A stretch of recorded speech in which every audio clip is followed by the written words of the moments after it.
Death and destruction as war rages on in the Middle East. This is Undiluted News. Mikey Bones reporting. As the war rages on in the Middle East, hundreds continue to be killed, mostly women and children. And the few doctors available have to be performing operation without anesthesia as there are too many wounded and there is no drugs. The bombs and the shootings continue, and it is very barbaric and inhumane at what is happening in the Gaza. How can you call people terrorists when your behavior is the same as the terrorists? United Nations Children Fund, or UNICEF, has reported that more than 10,000 Palestinians have been killed by Israeli airstrikes in the past month, including thousands of women, children, and elderly. Yesterday, scores of Palestinians evacuated northern Gaza during a 4-hour window allotted by the Israeli military. Videos show children, women, and the elderly walking down the highway holding up their identification cards and white flags, signaling their hope for safe passage. Meanwhile, here in the United States, last night's election in states like Ohio, Virginia, and a few red states are licking their wounds after the Democratic candidates who support abortion rights dethroned the Republican candidates in areas which usually voted Republican. And this is now going to send a shivers down their spine for 2024, especially when abortion rights will appear on some of those ballots. Governor Glenn Youngkin, the Virginian Republican who believed he could crack one of the most intractable issues in American politics with the promise of reasonable abortion restrictions, will not lead a GOP-controlled legislation after he was beaten in the polls by his own voters. Democrats will now take over as the majority in that legislature.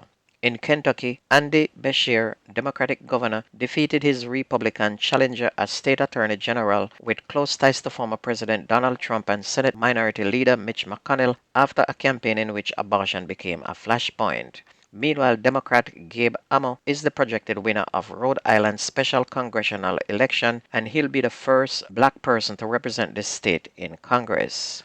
Over in Jamaica, the hearing of further evidence from witnesses in the murder trial involving Portland businessman Everton Beaches Stout McDonald has now been put on hold until next Tuesday to facilitate a trial within a trial. The legal procedure is being done to determine the admissibility of crucial evidence in the prosecution's case. The decision was made on Monday afternoon by Justice Chester Stamp, who had earlier ruled against the application for the trial within a trial that was moved by the defense. Consequently, the jurors which presence was not required as the issues surround matters of law, they were dismissed.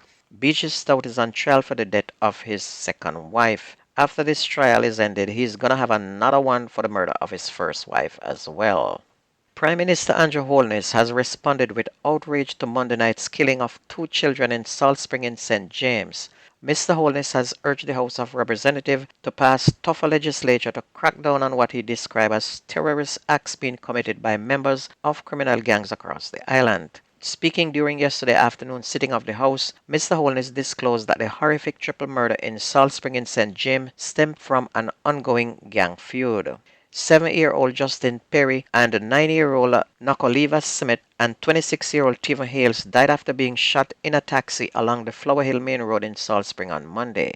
The Prime Minister in a statement on the matter declared that it is time for the society to stand up and say enough is enough. And it's reported that a taxi which plies the Salt Spring to Montego Bay route stopped along the Salt Spring Main Road to pick up passengers when gunmen drove up on a bike and shot into the vehicle. Holness said this barbaric and merciless act of terror demonstrates once again that gunmen and gang are a clear and present threat to the foundations of a free and democratic society.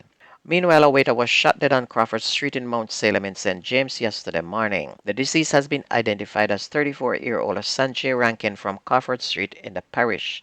It's reported that about 9:45, residents of Crawford Street heard loud explosions in the area and called the police. Lawmen who rushed to the community reportedly found the body of the now deceased lying motionless. Rankin had what appeared to be multiple gunshot wounds to his head and upper body. Police said while processing the scene, 11 9mm spent casings were found. Meanwhile, a family from Bonita Way in Mandeville, Manchester woke up to find the body of a man in their front yard yesterday morning. The body, which was found after residents reported hearing explosions on Monday night, is believed to be that of Jerome Ferran, who is reportedly from a Grantham address in Clarendon. Around 8 p.m. on Monday night, residents said they heard loud explosions in the area and summoned the police. When the police reached the area, they did not observe anything irregular, but following a search, the police said no one was seen in the area. About 7 a.m. on Tuesday morning, police said occupants of a premises on Bonita Way awoke and saw the body of the now deceased lying face down in their front yard and called the police. Police arrived and saw the lifeless body of a man with what appeared to be gunshot wounds to the upper body. On to sports. Harborview's first game of the Jamaica Premier League season ended in a stalemate as they draw 2-2 with Arnett Gardens at Stadium East on Monday night. The Stars of the East controlled the first half after goals from Ajuma Johnson and Shaquille Bradford. However, Arnett found their way back in the second half through goals from Jamon Shepherd and Kimani Arboni. Harborview will have a short turnaround as they will play last season's beaten finalist Cavalier on Thursday, while Arnett returns on Sunday with a clash with Tivoli Gardens. On to schoolboy football. We are now in the quarterfinals of the Manning Cup with two groups of games played yesterday. Each team playing each other once, and the first and second place team will move on to the semi-final. Group 1, which have Stats, Mona KC, and St. Catherine, saw Kingston College head Stats 1-0 and now take a lead with 4 points, leaving Stats on 3 points from their win over St. Catherine on Saturday. Mona, meantime, are now in trouble after a 1-1 draw with St. Catherine, and this is their second draw game, leaving them third on 2 points, while St. Catherine have 1.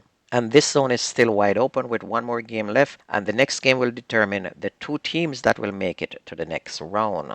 In Group 2, which had a JC, St. George's, Heidel, and Tivoli, saw Jamaica College secured a well-needed win in their bid to retain the Manning Cup after a 2-1 win over Tivoli Gardens at Stadium East yesterday. The win moved JC to 3 points in Group 2 of the quarterfinal round with one game left to play. They had lost 1-0 in their first game against Heidel.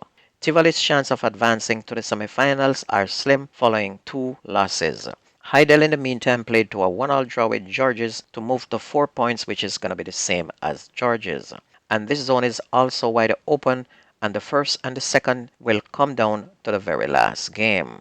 In the DSSA Cup, only 8 teams are left standing, and the round of 8 begins today. For the quarterfinal round, holders Clarendon College, Glenmuir High, Manchester High, and Christiana High are in Group 1. Clarendon College will play Christiana, while Glenmuir will clash with Manchester High. While in the other group, it has BB Coke, Dintil Tech, Cornwall College, and Garvey Maceo. Cornwall College will face Dintil today, while the big clash will be BB Coke and Garvey Maceo. And don't forget that the Manning Cup and the DSSA Cup reports take place on this here radio station. Go to YouTube if you miss the news on this station. Go to Jamaican Undiluted News. Listen, like, share, and subscribe to keep it going. That's news and sports on your favorite radio station. My name is Mikey Bones. I gone.